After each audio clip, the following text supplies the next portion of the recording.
లేవాలి ప్లీజ్, లేవాలి మీరు లేవండి.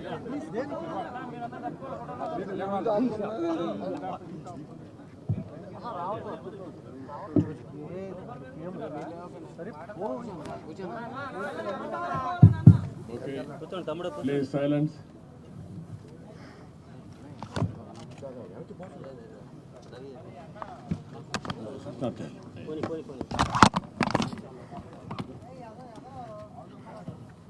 ఇచ్చిన పాత్రికేయ మిత్రులందరికీ హృదయపూర్వక నమస్కారం.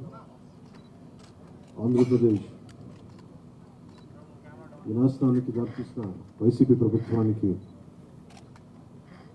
వ్యతిరేకంగా తిరిగి ఆంధ్రప్రదేశ్ని సరైన మార్గంలో పెట్టడానికి జనసేన, తెలుగుదేశం అడుగులు దించినాయి. సో దాంట్లో భాగంగానే ఈ రోజున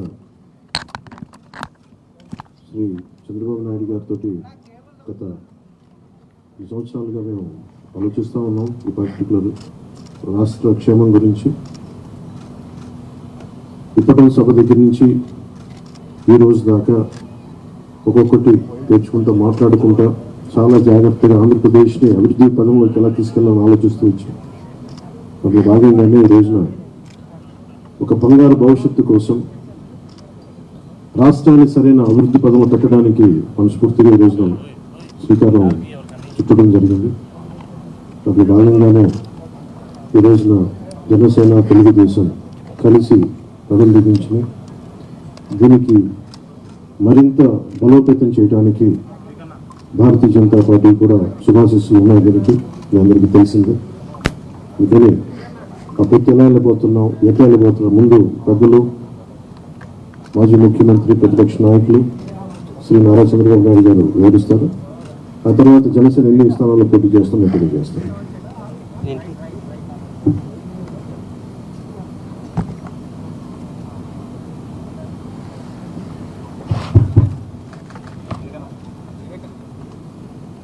గౌరవనీయులు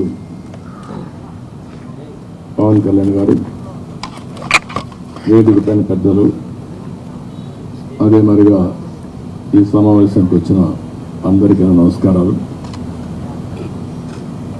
ఈరోజు మాఘ పౌర్ణమి శుభముహూర్తం.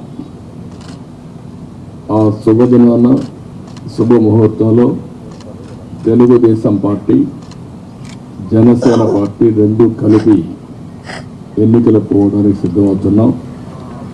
ఈ వార్త రాష్ట్రంలో ఉండే ప్రజలందరికీ కూడా ఒక శుభవార్త కావాలని చెప్పి మేము కోరుకుంటున్నాం.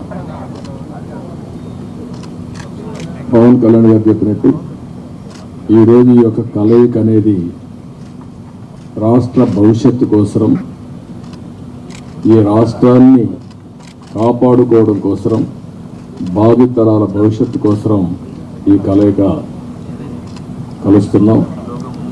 అదే మాదిరిగా ఈ కలయికలో భాగంగా ఇద్దరం కలిసి చాలాసార్లు మాట్లాడుకున్నాం. పార్టీ నాయకులు కూడా మాట్లాడుకున్నాం.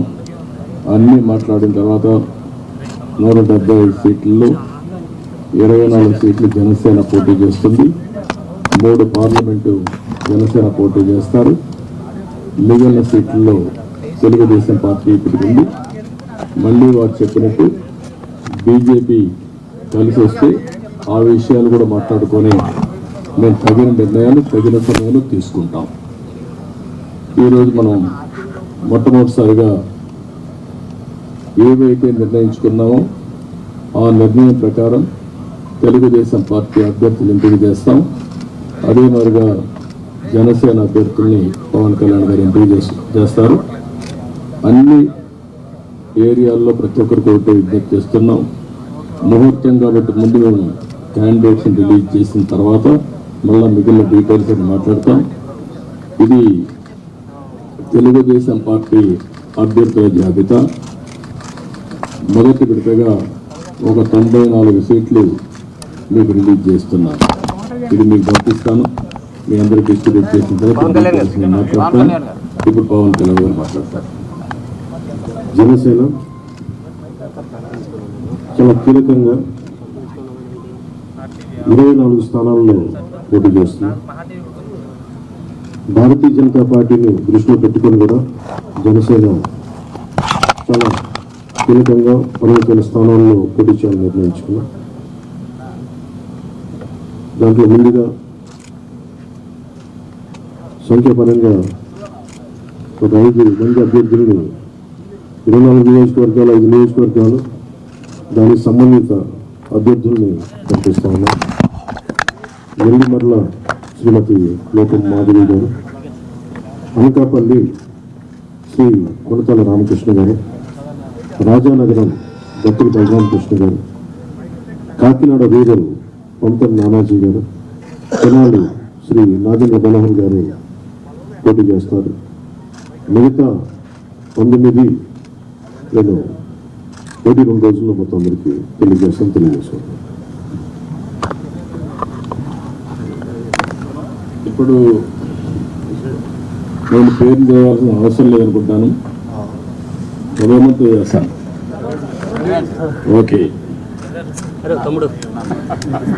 మీరు మాకు నేను పని తగ్గించుకోవాలని మీరు పని పెడుతున్నారు. ఇచ్చాపురం బెండలం అశోక్ గారు, టెక్కలి కింజరపు అచ్చెన్నాయుడు, ఆముదాల వలస కోన రవికుమార్, రాజాం కొండ్రు మురళీమోహన్, కురుపాం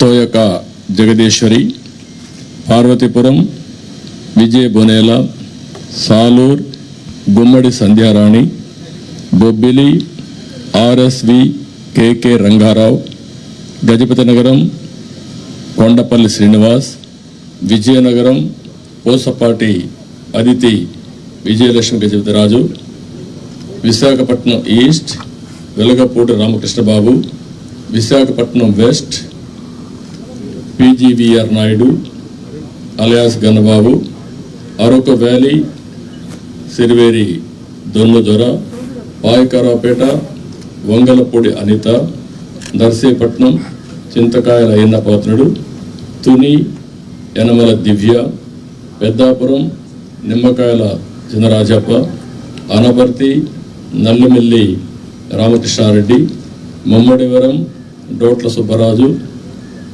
గన్నవరం శ్రీ పెళ్ళ రాజేష్ కుమార్, కొత్తపేట బండారు సత్యానందరావు, మండపేట వేగుళ్ల జోగేశ్వరరావు, రాజమండ్రి సిటీ ఆదిరెడ్డి వాసు, జగ్గంపేట జ్యోతుల వెంకటప్పారావు, ఆచంట పీతాని సత్యనారాయణ, పాలకొల్లు నిమ్మల రామానాయుడు, ఉండి మంతెన రామరాజు, తణుకు అరిమిల్లి రాధాకృష్ణ, ఏలూరు బడేటి రాధాకృష్ణ, చింతలపూడి సోంగార్ రోషన్, తిరువూర్ కొలికపూడి శ్రీనివాస్, నూజివీడు కొలుసు పారసారథి, గన్నవరం యాడ్లగడ్డ వెంకట్రావు, గుడివాడ వెనుగంట రాము, పెడన కాగిత వెంకట కృష్ణప్రసాద్, మచిలీపట్నం కొల్లు రవీంద్ర, పామర్రు వర్ల కుమార్ రాజా, విజయవాడ సెంట్రల్ బోండా ఉమా,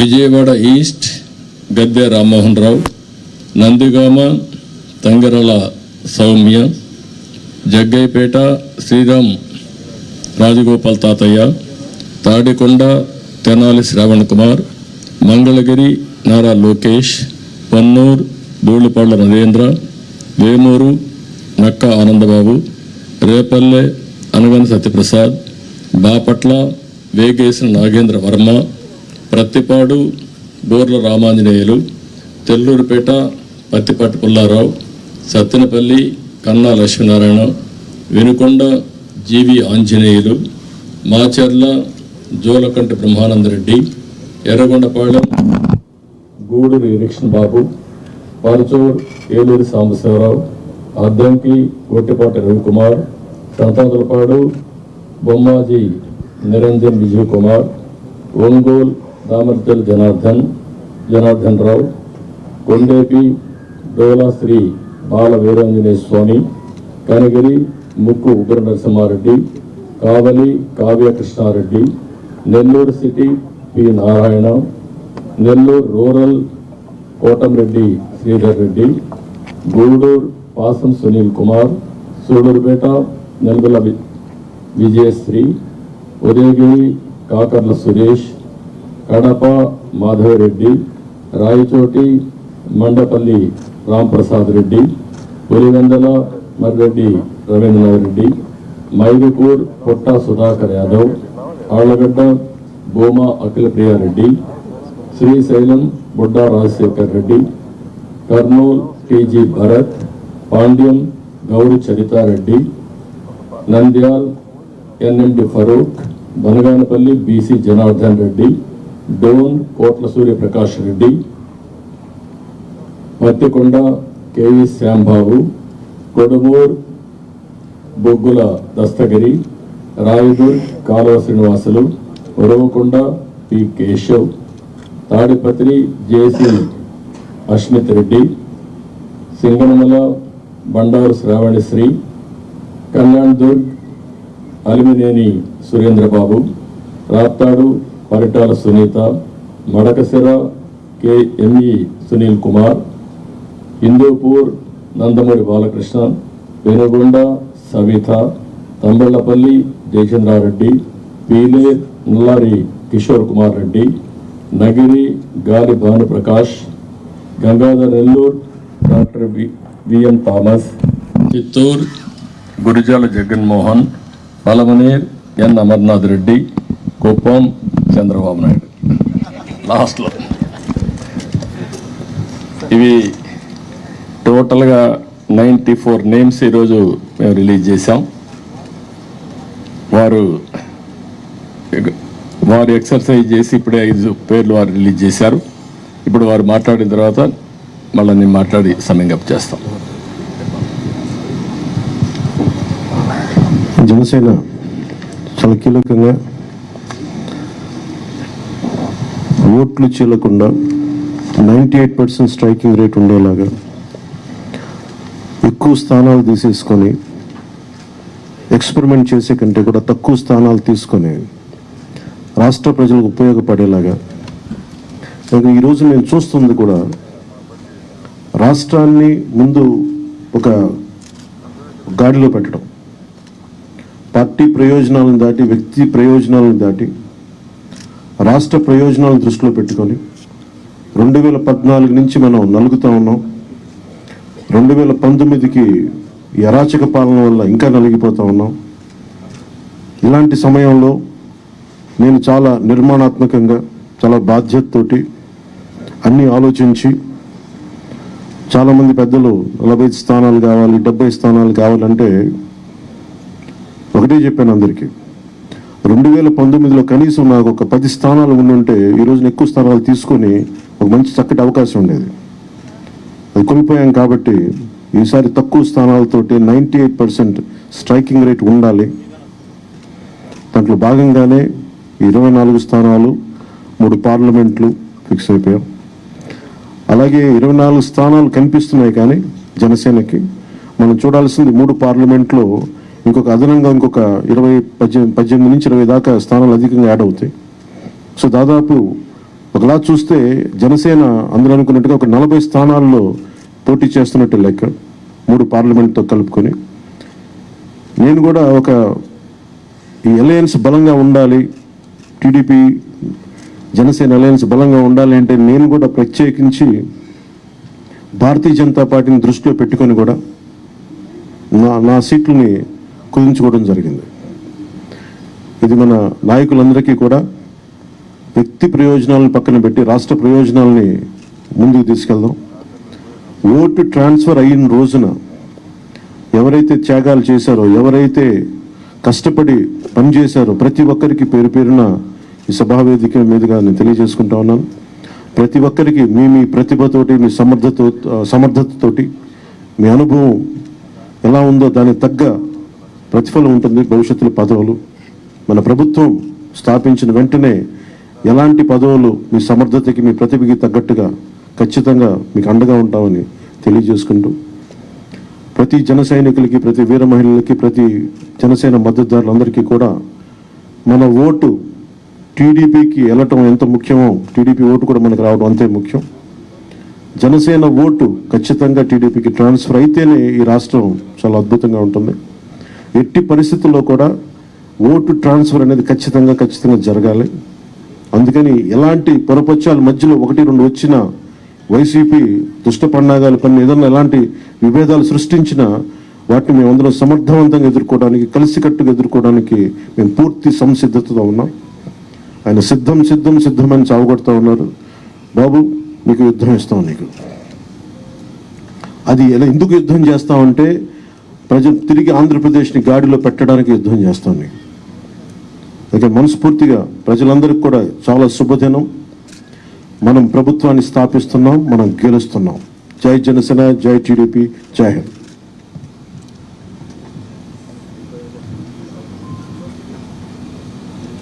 ఇప్పుడే జనసేన అధినేత పవన్ కళ్యాణ్ గారు చెప్పిన దాన్ని పూర్తిగా సమర్థిస్తూ, ఈరోజు ఈ కలయిక రాష్ట్ర భవిష్యత్తు కోసం,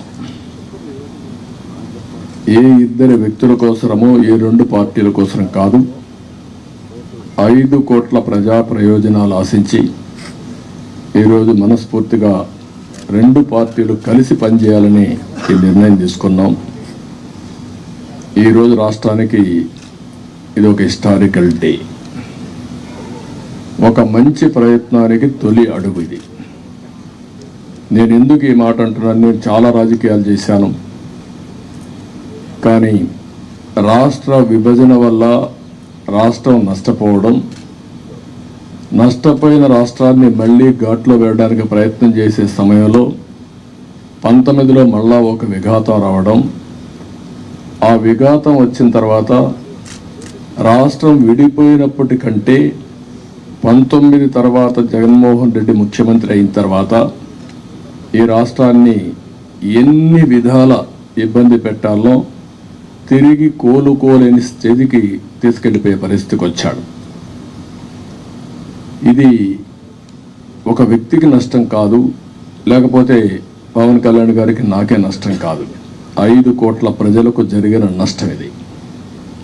బ్రాండ్ ఆఫ్ ఆంధ్రప్రదేశ్ పూర్తిగా డెమాలిష్ చేసిన సందర్భం ఇది. ఇంకొక పక్క ఎవరైనా సరే ప్రజాస్వామ్యంలో ఇది తప్పు, ఇది కరెక్ట్ కాదు, నాకు అన్యాయం జరిగిందని చెప్పుకోలేని పరిస్థితి. ఈ అవమానాలు ప్రజలు భరించారు, కార్యకర్తలు భరించారు, పత్రికా విలేకరులు భరించారు, మేము కూడా భరించాం. నా విషయం మీ అందరికీ తెలుసు. 5 కోట్ల మందికి పవన్ కళ్యాణ్ గారు ఒక మంచి ఉద్దేశంతో వస్తే ఇప్పటం గ్రామంలో జరిగినటువంటి సంఘటన దగ్గర నుంచి విశాఖపట్నంలో రోడ్ షో కూడా చేయనీయకుండా చేసే పరిస్థితి, అడుగడుగున రాజకీయ నాయకుల్ని అడ్డుకొని అరెస్టులు చేసే పరిస్థితి వచ్చింది. అవన్నీ కూడా దృష్టిలో పెట్టుకున్న తర్వాత మేము ఒకటే ఆలోచించాం, మేమందరం కూడా రాగద్వేషాలకు అతీతంగా 2 పార్టీలు కలిసి మనస్ఫూర్తిగా సహకరించి ఈ రాష్ట్రాన్ని కాపాడే బాధ్యత మేము తీసుకోవాలనే ఉద్దేశంతోనే ఈ ఎక్సర్సైజ్కి ప్రారంభించాం. అయితే ఈరోజు ఒక అహంకారంతో ఇక్కడ మనం కూర్చున్నాం. దీని పక్కనే ప్రజావేదిక విధ్వంసంతో ప్రారంభమైంది. ఆ ప్రజావేదిక విధ్వంసం అయిన తర్వాత డెబ్రీస్ ఇంతవరకు కూడా తీయలేదు. ఒక అహంభావి ఎంత ఈ విధంగా ప్రవర్తిస్తాడనే దానికి ఇది ఒక ఉదాహరణ. అంటే అనునిత్యం నేను కానీ నా దగ్గరకు వచ్చిన పవన్ కళ్యాణ్ గారు కూడా చూస్తే గుర్తు రావాలి ఆ విధ్వంసం. ఆ విధంగా విధ్వంసం చేసే పరిస్థితికి వచ్చారు. ఇవన్నీ చూసిన తర్వాత రాష్ట్రాన్ని వైసీపీ బారి నుండి విముక్తి చేయడం కోసం, రాష్ట్ర ప్రజల భవిష్యత్తు కోసం మేము కలిసి పనిచేస్తాం. ఇంకొక పక్క అభ్యర్థుల్ని వారి అభ్యర్థుల్ని ఇప్పుడు ఎవరిని అనౌన్స్ చేస్తారో నాకు తెలీదు, మా అభ్యర్థుల్ని వారికి తెలియదు. కానీ వారు మంచి అభ్యర్థులను వారు ఎంపిక చేస్తున్నారు. మేము కూడా బెస్ట్ అభ్యర్థుల్ని మేము కూడా ఎంపిక చేస్తున్నాం.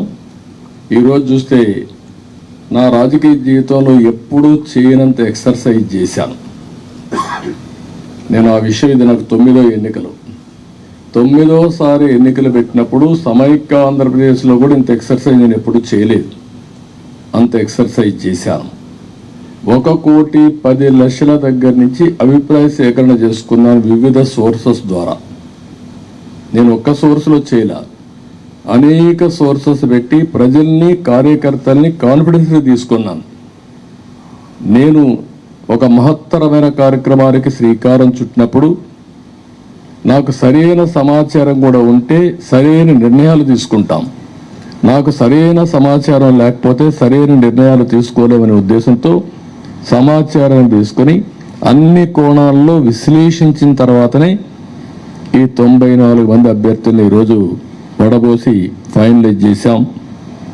ఇందులో కూడా మీరు చూస్తే ప్రజల మధ్య ఉండే వ్యక్తులు కానీ, ప్రజలు కోరుకునేవారు, ప్రజల ఆమోదయోగ్యం ఉండేవాళ్ళు, సమర్థవంతంగా ఎన్నికల్ని ఎదుర్కొని అవతల వాళ్ళతో పోటీపడే అభ్యర్థుల్ని ఎంపిక చేయడం జరిగింది. ఈరోజు ఈ 2 ఎక్సర్సైజుల్లో 118 పూర్తయినాయి. 94 మేము చేశాం, వారు 24లో 5 అనౌన్స్ చేశారు. మిగిలిన అభ్యర్థులను వారు కూడా ఎంపిక చేస్తారు. మొత్తం కలిసి 118 మంది అభ్యర్థులు మేము ఎంపిక చేసుకునే పరిస్థితికి వచ్చాం. ఈ అభ్యర్థుల ఎంపికలో తెలుగుదేశం పార్టీ అయితే యువతకు, మహిళలకి, బీసీలకు, అదే మరి యంగ్స్టర్స్కి ఎక్కువ ప్రాధాన్యత ఇచ్చడానికి ప్రయత్నం చేశాం. చదువుకున్న అభ్యర్థులకు కూడా ఎక్కువ ప్రాధాన్యత ఇస్తున్నాం. అదే మరి మీరు చూస్తే ఒక 23 మంది ఫస్ట్ టైమర్స్, ఈ 94లో 23 మంది ఫస్ట్ టైం ఎమ్మెల్యేలుగా శాసనసభకు వచ్చే విధంగా వాళ్ళు కూడా ఎంపిక చేసుకున్నాం. వీళ్ళలో 3 డాక్టర్లు ఉన్నారు, రిటైర్డ్ ఐఏఎస్ ఆఫీసర్లు ఉన్నారు, విద్యావంతులు ఉన్నారు, 28 మంది పోస్ట్ గ్రాడ్యుయేట్స్ ఉన్నారు, 51 మంది గ్రాడ్యుయేట్స్ ఉన్నారు, బాగా 2 అయితే పిహెచ్డి కూడా ఉన్నారు. అదే మరిగా వైసీపీ అభ్యర్థులను ఒక్కసారి మీరు పోల్చి చూస్తే కడాన రెడ్ శాండిల్వుడ్ స్మగ్లర్స్ కూడా పెట్టేశారు. రౌడీల్ని, గూండాల్ని కాకుండా రెడ్ శాండిల్వుడ్ వ్యాపారం చేసేవారు కూడా పెట్టారంటే ఆ డబ్బులు ఇంకా ఆ రెడ్ శాండిల్ వ్యాపారం చేసే వాళ్ళని ట్రాన్స్ఫర్ కూడా చేశారు అక్కడి నుంచి. ఎందుకంటే బ్రహ్మాండమైన ప్రొడక్షన్ ఉంది అక్కడ, నాయకుల ప్రొడక్షన్ కూడా, నాట్ ఓన్లీ రెడ్ శాండిల్వుడ్ ప్రొడక్షనే కాదు. అలాంటి వాళ్ళని, రౌడీల్ని డబ్బులతో ట్రాన్స్ఫర్లు కూడా చేసి రాష్ట్రం అంతా స్ప్రెడ్ చేసే పరిస్థితికి వచ్చారు. ఈ విషయం కూడా ప్రజలు కూడా గుర్తుపెట్టుకోవాల్సిన అవసరం ఉంది. ఈరోజు మేము చేసిన అభ్యర్థుల్ని, ప్రజలకు జవాబుదారీతనంగా ఉండే అభ్యర్థుల్ని అటు జనసేన ఇటు తెలుగుదేశం పార్టీ ఇద్దరు కూడా చేశాం. ఈరోజు ప్రజల్లో తీవ్రమైన వ్యతిరేకత ఉంది. ఎంత వ్యతిరేకత ఉందంటే భయం కూడా అంత ఉంది. ఈరోజు మీరున్నారు ప్రెస్, మీ మీద సిరీస్ ఆఫ్ దాడులు జరిగాయి. సిరీస్ ఆఫ్ దాడులు జరిగితే మీరు ప్రతిఘటించాలి అని నిస్సాహిస్థితిలో మీరున్నారు. ఏమనుకో అంటే మనోధైర్యాన్ని కూడా కోల్పోయే పరిస్థితిలో ఉన్నారు. ఒక వ్యక్తి స్వేచ్ఛగా వాళ్ళ అభిప్రాయాలు చెప్పే స్వేచ్ఛ ప్రతి ఒక్క వ్యక్తికి ఉంది. అదేవిధంగా పత్రికా విలేకరులకి బాధ్యత ఉంది. అతనికి స్వేచ్ఛ ఉంది, మీకు బాధ్యత ఉంది. 4 ఎస్టేట్స్ ఏదైతే ప్రజాస్వామ్యంలో 4 పిల్లర్స్ అనేటివి చాలా ముఖ్యం. ఒక పక్క చట్టసభలు, ఎంపిక చేసే అభ్యర్థులు, అక్కడి నుంచి గెలిచిన అభ్యర్థులు చట్టాలు చేయడం. రెండోది కార్యనిర్వాహక అధికారులు, ఐపీఎస్ ఆఫీసును ఆల్ ఇండియా లెవెల్లో తెచ్చిపెట్టడం. మూడోది పత్రికా విలేకరులు ఎక్కడికక్కడ స్వేచ్ఛగా ఎవరేం చేసినా నిర్మోహమాటంగా ప్రజలకు చెప్పడం. ఎక్కడ తప్పు జరిగితే తప్పు జరిగిందని కోర్టుకెళ్ళి మళ్ళా మన హక్కులు కాపాడుకోవడానికి న్యాయ వ్యవస్థ. ఈరోజు మన రాష్ట్రంలో చూస్తే ఈ 4 వ్యవస్థలు కూడా ఒక విధంగా చెప్పాలంటే నిర్వీర్యం చేసే పరిస్థితి, దుర్వినియోగం చేసే పరిస్థితి. ఇష్టానుసారంగా ఒక్క ఐఏఎస్ ఆఫీసర్ ఒక్క ఐపీఎస్ ఆఫీసర్ మాట్లాడలేని నిస్సహాయ పరిస్థితి నేను 45 ఏళ్ళు ఎప్పుడు చూడలా. ఇదే మీడియాలో నేను చూశాను. ఇది ఎంత పరాకాష్ట మీరు కూడా గుర్తుపెట్టుకోవాలి.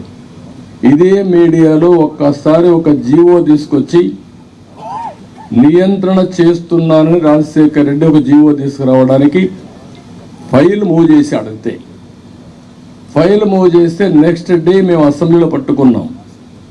నీ ఇష్ట ప్రకారం ఎట్ట చేస్తావు సమాధానం చెప్పమని. అతను భయపడిపోయి కాదు నేను చేయలేదు అన్నాడు. నేను నిర్దిష్టంగా హామీ ఇస్తున్నా, నేను చేయను అన్నాడు. కాదు ఆ ఫైల్ పెట్టమన్నాం. అక్కడి నుంచి నేను విత్డ్రా చేసుకున్నానంటే మళ్ళీ మీరు మాట్లాడతారేంటి అనే పరిస్థితికి వచ్చి తోకదాడి చేసే పరిస్థితికి వచ్చాడు. ఈరోజు 2430 జీవో నెంబర్ తీసుకొచ్చి పత్రికా విలేకరుల పైన దాడులు చేయడమే కాకుండా మీ మీద కేసులు పెట్టి మిమ్మల్ని లోపలేసే పరిస్థితికి వచ్చారు. ఇది భారతదేశ చరిత్రలో ఎక్కడా జరిగిందని నేను అనుకోను. ఈరోజు ప్రజాధనంతో ప్రజల మీద కక్ష తీర్చుకోవడానికి న్యాయ వ్యవస్థను దుర్వినియోగం చేసే పరిస్థితికి వచ్చారు.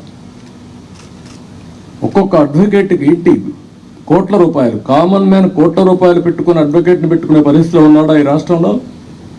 కనీసం అడ్వకేట్ అంటే తెలుసా? ఇలాంటివన్నీ జరిగే పరిస్థితి వచ్చింది. అందుకని ఈరోజు ఇవన్నీ కూడా చూసిన తర్వాత నేను ఒకటే ప్రజలందరికీ అప్పీల్ చేస్తున్నా, అహంకారంతో ఎగువతో ఈ అభ్యర్థుల్ని ఇష్టానుసారంగా అతను ఇచ్చేసినప్పుడు మీరు కూడా ఇది అత్యంత కీలకమైన ఎన్నికలు. మళ్ళీ చెప్తున్నాం, ఇక్కడ మాకు ఏమాత్రం కూడా రాగద్వేషాలకు అతీతంగా అభ్యర్థుల ఎంపిక మెరిట్ ప్రకారం మేము ఆలోచిస్తున్నాం. అందరికీ సీట్లు రాకపోవచ్చు. ఎందుకని నేను మాట కూడా వాడుతున్నానంటే, తెలుగుదేశం పార్టీ పోటీ చేసేది ఇక్కడ జనసేన అభ్యర్థులు సహకరించాలి. జనసేన పోటీ చేసేది ఇక్కడ తెలుగుదేశం పార్టీ అభ్యర్థులు సహకరించాలి. ఇద్దరూ కలిసి ఒక అవగాహనతో పనిచేస్తే ప్రజల్లో కూడా ఒక నమ్మకం ఏర్పడుతుంది, ఓటు బ్యాంక్ పెరుగుతుంది.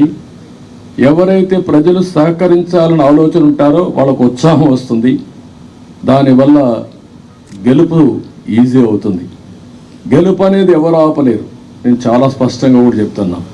ఎందుకు ఆ ధీమాతో చెప్తున్నట్టు, ఎప్పుడైతే తెలుగుదేశం జనసేన కలిశామో ఆ రోజే గెలిచామని వైఎస్ఆర్ కాంగ్రెస్ పార్టీ కాడుబడేశారు. వాళ్ళకు తెలుసు, ఏ ఒక్కరిని అడిగినా కూడా వాళ్ళకి అర్థమైంది. కానీ రౌడీజం చేసో, ఇంకొక పక్కన దొంగ ఓట్లు ఎన్యూమరేట్ చేసో, లేకుంటే బూత్ క్యాప్చర్ చేసో, లేకపోతే వాళ్ళకు కావాల్సిన అధికార యంత్రాంగాన్ని, వాలంటీర్స్ని, ఇలాంటి వాళ్ళని దుర్వినియోగం చేసి ఎన్నికలు జరపాలనుకుంటున్నారు. జరగదు. చాలా ఎన్నికలు చూశాను. ఒకసారి డబ్బులతో కూడా, డబ్బుల అహంభావం ఇప్పటికే ఎక్కడికక్కడ బస్తాల కొద్ది డబ్బులు వెళ్ళిపోయిందని, కాన్స్టిట్యున్సీల వారికి ఇయర్ మార్క్ చేశారని, ఎర్ర చందనం డబ్బులు, శాండ్ల్వుడ్ డబ్బులు, లేకపోతే ఇసుక డబ్బులు, లిక్కర్ డబ్బులు, ఒకటి కాదు, ఇలాంటివన్నీ అవినీతి డబ్బుల్ని పంపించి మళ్ళా ఓట్లు కొనే ప్రయత్నాలు కూడా చేస్తున్నారు. ఇవన్నీ కూడా సమర్థవంతంగా ఎదుర్కొంటాం. ఈరోజు ఒకటే చెప్తున్నా, ఇది ప్రజాస్వామ్యం అంటే ఒక వ్యక్తికి అధికారం కాదు, ఇష్టారాజ్యం కాదు. ప్రజలు వారి జీవితాలు, వారి భవిష్యత్తుని పరిరక్షించేది ప్రజాస్వామ్యం. ఆ ప్రజాస్వామ్యానికి ఒక ముప్పు వచ్చినప్పుడు ప్రతి ఒక్కరి బాధ్యత.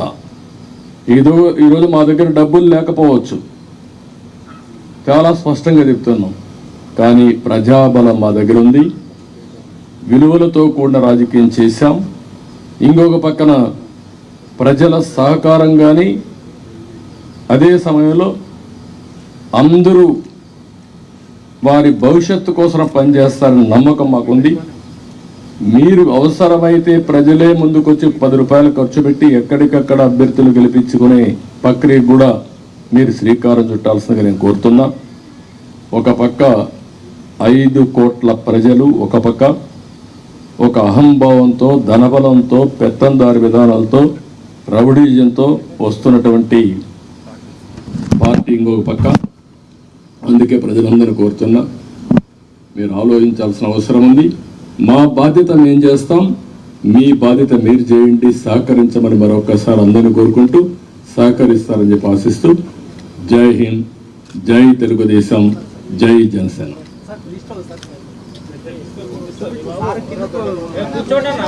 కూర్చోండి అన్న, కూర్చోండి.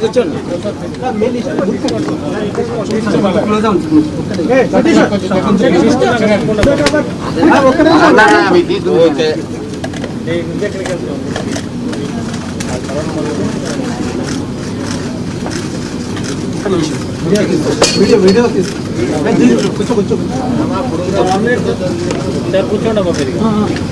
కూర్చోండి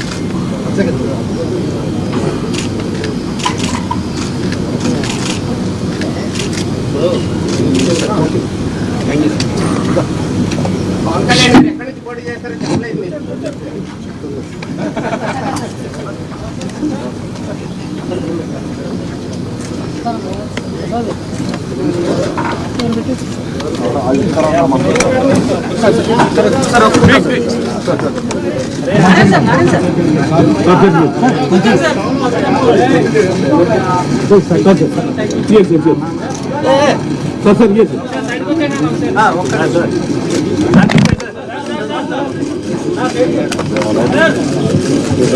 సార్ 1 minute వీడియో